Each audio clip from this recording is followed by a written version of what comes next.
Hey guys, welcome to episode 4 of Mortgage Talk TV with your host Dave Orban, NMLS number 832451, again with BBMC Mortgage, aka Mutual Omaha. Come Monday, December 10th, we will fully be Mutual of Omaha Mortgage.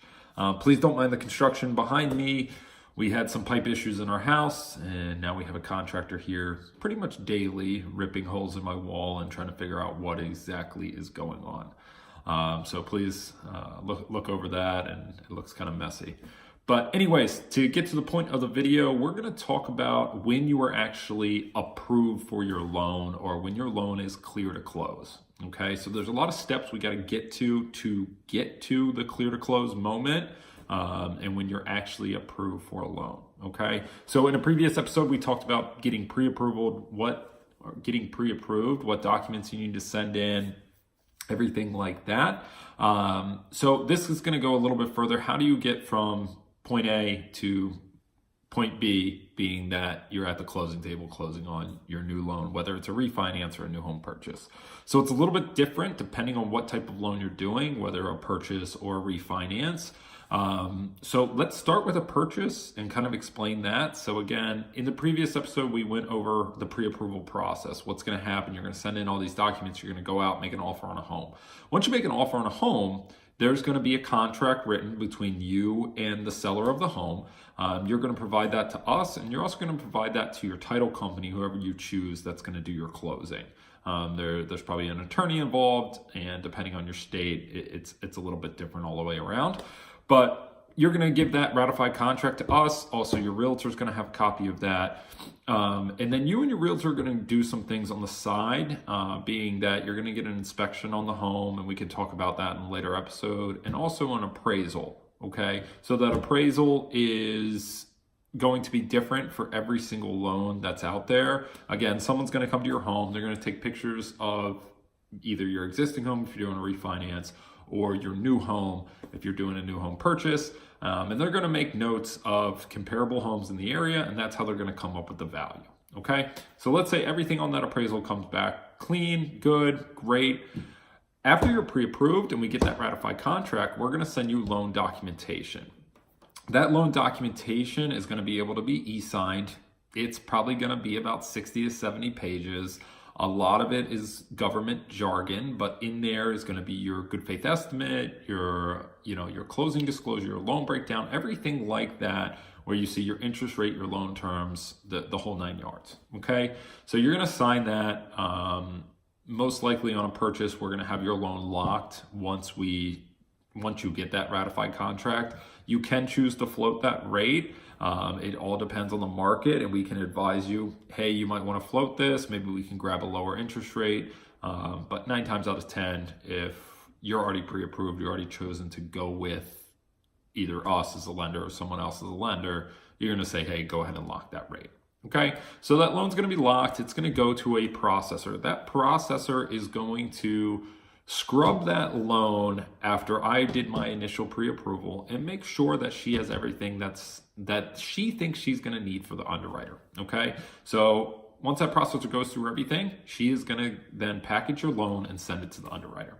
The underwriter will then underwrite your loan per the guidelines of whatever loan we're doing, whether it's a Fannie Mae loan, Freddie Mac loan, USDA loan, VA loan, or FHA loan, or a portfolio loan, depending on the type of loan we had to do. And we can talk about those types of loans in later episodes. All right. Once the underwriter comes back, she will 9 times out of 10 say approved with conditions, or just give a final approval, clear to close. Most of the time you're going to get approved with conditions. Those conditions could be, hey, we need a letter explaining this, or we need a new pay stub, or we need your employer to break down your income in a different way. It could be a number of things, but whatever those conditions are, we're going to get in contact with you, say, hey, we need this, this, and this. Once we get all those, we'll submit back to the underwriter. Also, we're going to get your appraisal in. Again, hopefully that appraisal comes back, no issues, nothing like that. We'll submit that back. We'll get a final clear to close on your loan. Okay. During this process, the most important thing a borrower can do is continue paying all their bills on time, do not take out any new debt. Do not take out any new credit cards. Do not go buy a car, anything like that, because before we go to that closing table, there is a credit refresh. And if anything comes up on that credit refresh showing that you took out new debt or a collection was added or you bought a new car, something like that, that all has to now be counted again against your debt to income ratio. That could kill a deal. Okay, and we'll get into all the aspects of debt to income ratios, loan to value ratios, everything like that in a later episode. But if I can leave you with anything, borrowers, just pay your bills and don't take out any new debt. Don't do anything that could ruin your chances of getting into that new home. Okay, so again, you're going to get pre-approved.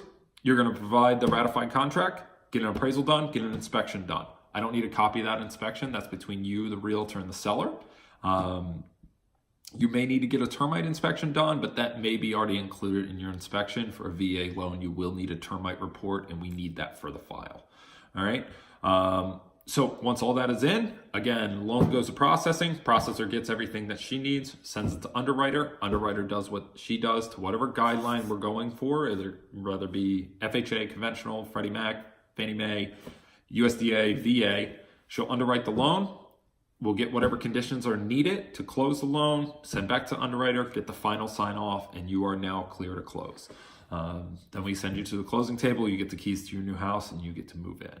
That is a very, very short version of what goes on, but when we ask for things, just provide it. We're asking because we need it to close your loan. We're not asking to be annoying, okay? And just so you know, on the back end, what you don't see is when we get conditions that we don't think we need, we are battling with those underwriters or battling with that processor to hopefully avoid emailing you or calling you to say, hey, I need another pay stub because of this, this, and this. So trust me, loan officers don't want conditions, but we got to satisfy what the underwriter asks for and what the processor asks for to get your loan clear to close. That is our ultimate goal, to get you into a house with the least pain to you as a borrower as possible. But that's it, guys. Again, episode 4, are you really approved? When are you really approved? Hopefully that clears some questions up. Obviously, again, reach out to me, comment, share, like the video, and I'll keep pumping these out. Thanks, guys.